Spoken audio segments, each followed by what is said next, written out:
Solving equations using combination, we are looking at combining the two equations.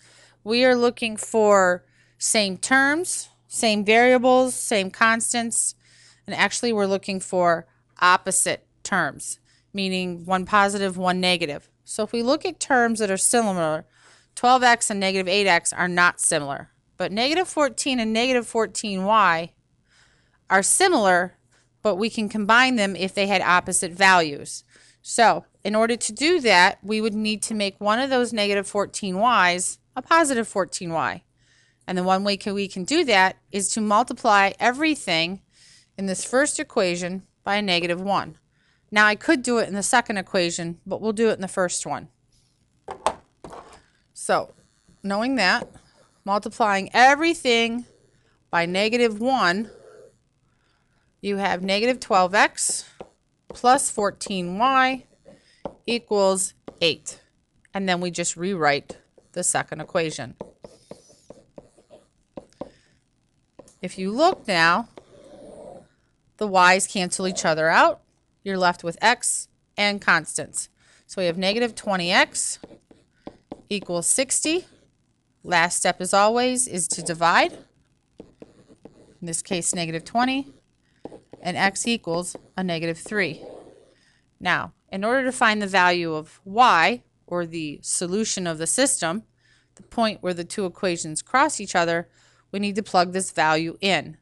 And we can plug it in either for the x next to the 8 or the x next to the 12, whichever you think might be easiest. I'm going to go for the x in the first equation. So instead of an x, I'm going to put a negative 3. And rewrite the rest. So now I'm going to solve. Negative 36 minus 14y equals 8.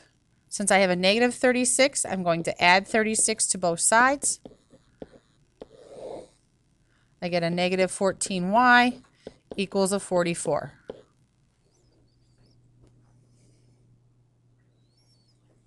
Pause. If you'll notice, these numbers have changed. I had forgotten to put a negative next to the 8, so the answer was changed to 28. Last step in equation is always divide.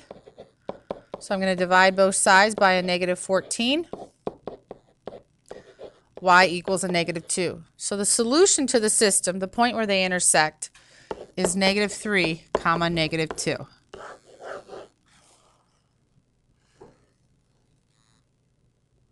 Next equation, if you look, 2x minus 3y equals 14, negative x plus 3y equals negative 6. If you look, these are the same but opposite value. One's positive, one's negative.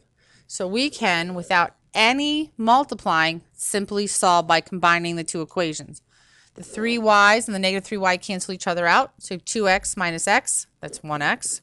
14 minus 6 is 8. Kind of an easy one. The x we already have the answer to. Now instead of x in one of the equations, we can plug it in. Most likely this one. So instead of x, I'm going to put the 8. Remember that x was negative. Since I have a negative 8, I'm going to add 8 to both sides. 8 cancels. 3y equals 2. And last step, as always, is to divide. Yes, it is okay that you get a fraction. And y equals 2/3. So the solution to this system is 8 comma 2/3. So that's the point where they intersect. And thanks so much. Hope they help. That's it.